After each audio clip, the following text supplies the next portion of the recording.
was a really great honor. It was something I didn't really see coming. I honestly had no idea there was even an award like that.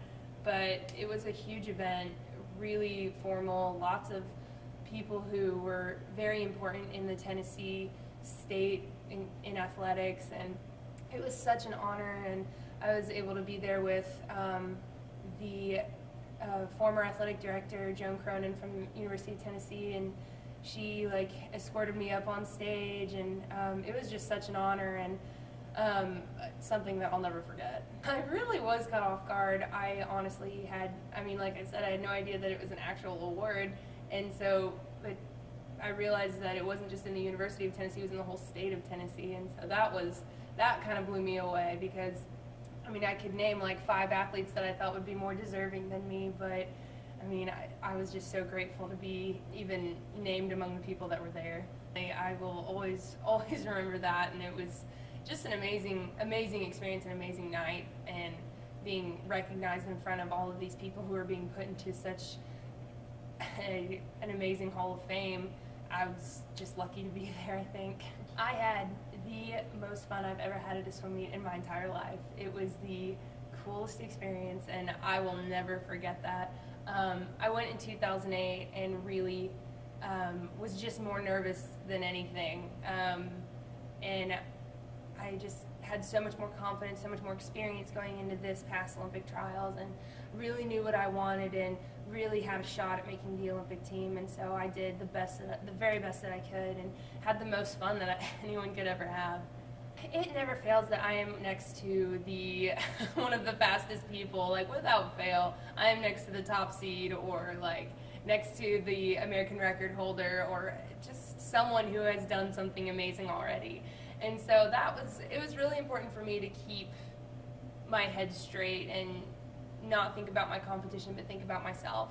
And so luckily I was able to do that and just stay inside my own head, in my own lane, and not let anything in the atmosphere get to me, because that atmosphere is crazy. There are 13,000 people in arena seating, and if there's an amazing swim, like a world record or an American record, fire shoots out of the side of the pool, and that does not happen in real life.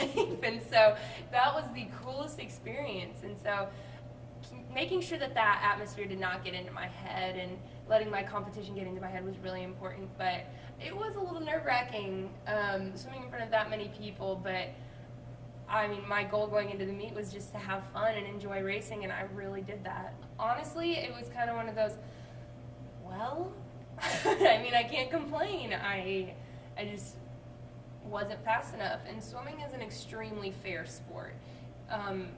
Any type of past swim or past race doesn't have anything to do with what happens on that day. It is just whoever's fastest on that day.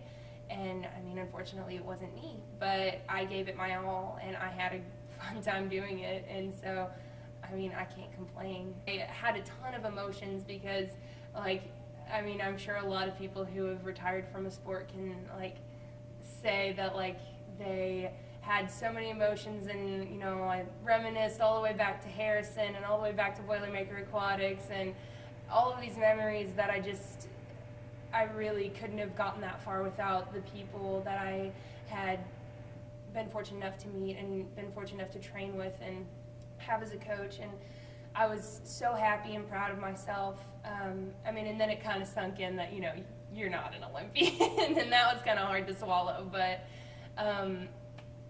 I'm sure I didn't let anyone down, and I was just happy that I didn't even let myself down. I was so proud.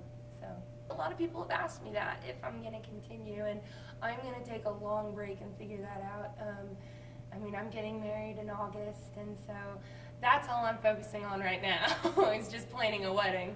But so that's on the forefront of my mind. Swimming for the first time in my life is going to take a backseat, and I'm going to figure out if that is what I want to do as a career, or if I would like to take a different route. And so this is a great time and an opportunity for me to experience what is out there for me, and something that's outside of swimming, because there's so much more in this life than just sports. And so I'm going to take time and figure that out.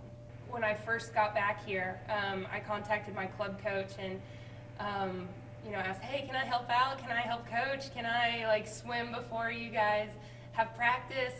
There's no way I will ever ever be away from swimming. My fiance swims, my whole family swam.